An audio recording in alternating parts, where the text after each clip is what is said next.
প্রিয় দর্শক, সবাইকে স্বাগতম এডুকেরিয়া 24 ইউটিউব চ্যানেল এবং অপটিমিস্টিক লাইভ ফেসবুক পেজ থেকে। তো আজকে আমি আপনাদের সাথে শেয়ার করতে যাচ্ছি একটি গুরুত্বপূর্ণ বিষয়, তৃতীয় শ্রেণীর বাংলা বিষয়ের প্রশ্ন কাঠামো, যেটা পরিবর্তিত আমাদের যে বার্ষিক পরীক্ষা সেটার উপরই তৈরি করা হয়েছে। কথা না বাড়িয়ে আপনাদেরকে আমি আলোচনায় ফিরিয়ে নিয়ে আসি। এক দাগে থাকবে কবি ও কবিতার নাম সহ কবিতার প্রথম 8 লাইন, তার জন্য নির্ধারণ করা হয়েছে 10 মার্ক। কবির নাম লিখলে 1, কবিতার নাম এবং কবির নাম লিখলে 2 এবং 8 লাইন কবিতার জন্য 8 মার্ক নির্ধারণ করা হয়েছে, টোটাল 10 মার্ক। 2 দাগে সংক্ষিপ্ত প্রশ্ন লিখতে হবে 7টি থেকে 5টি, প্রতিটাই প্রশ্নে 2 করে, 5 দুগুণে 10 এখানে নির্ধারণ করা হয়েছে। 3 দাগে আমরা যদি খেয়াল করি, রচনামূলক প্রশ্ন লিখতে হবে 5টির মধ্যে 3টি, প্রতিটাতেই 5 করে, 3 5 15 নম্বর। এরপর শব্দার্থ 4 দাগে 7টির মধ্যে 5টির উত্তর দিতে হবে, প্রতিটাতে 1 করে, 5 মার্ক। 5 দাগে বাক্য গঠন 7টির মধ্যে 5টি লিখতে হবে, প্রতিটাতে 1 মার্ক করে, 5 মার্ক। 6 দাগে শূন্যস্থান পূরণ 5টি, প্রতিটাতে 1 করে, 5 মার্ক। 7 দাগে বহু নির্বাচনী প্রশ্ন 5টি, 5 মার্ক।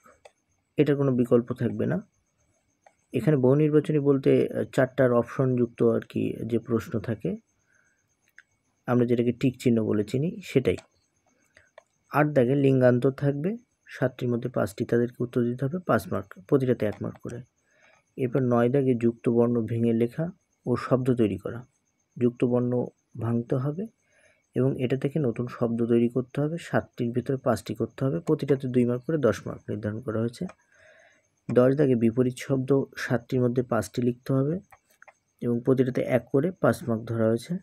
মিলকরণ, এখানে আমরা দেখতে পাচ্ছি মিলকরণ 5টি, এর কোনো বিকল্প উত্তর প্রশ্ন থাকবে না, প্রতিটাতে 1 করে, 5 মার্ক।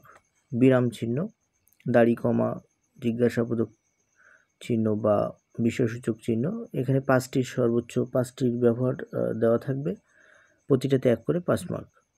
এরপর থাকবে 13 দাগে ফর্ম পূরণ, একটি ফর্ম পূরণেই 5 মার্ক। এবং 14 দাগে এখানে অনুচ্ছেদ দেওয়া থাকবে, অনুচ্ছেদ বলতে আমরা যেটা ইংরেজিতে প্যারাগ্রাফ বুঝি, এক প্যারাতেই লিখতে হবে, এটা 100 শব্দের ভেতরে লিখতে হবে, নিজের মতো করে আর কি লিখতে হবে। আনুমানিক সেটা 20, সর্বোচ্চ 20 লাইনের বেশি হবে না, 20 লাইন বলতে 20টা বাক্য আর কি বোঝানো হচ্ছে। তো এর ভেতরে উল্লেখ করা যেতে পারে যে আমার পরিবার, আমার শখ, আমার বিদ্যালয়, দেশের কল্যাণে আমার করণীয়, তারপরে পরিচিত বস্তু বা পরিবেশ ইত্যাদি বিষয়ের উপরে যে কোনো একটি প্রশ্ন সেট করা হতে পারে এবং একটির জন্য 10 মার্ক এখানে নির্ধারণ করা আছে। এখন আমি আপনাদেরকে সর্বশেষ যে বিষয়টা শেয়ার করতে যাচ্ছি, যে এই প্রশ্নগুলো তারা কোথা থেকে পড়বে। এই প্রশ্নগুলো তারা তাদের মূল বইয়ের কবিতা মূল বই থেকে পড়বে।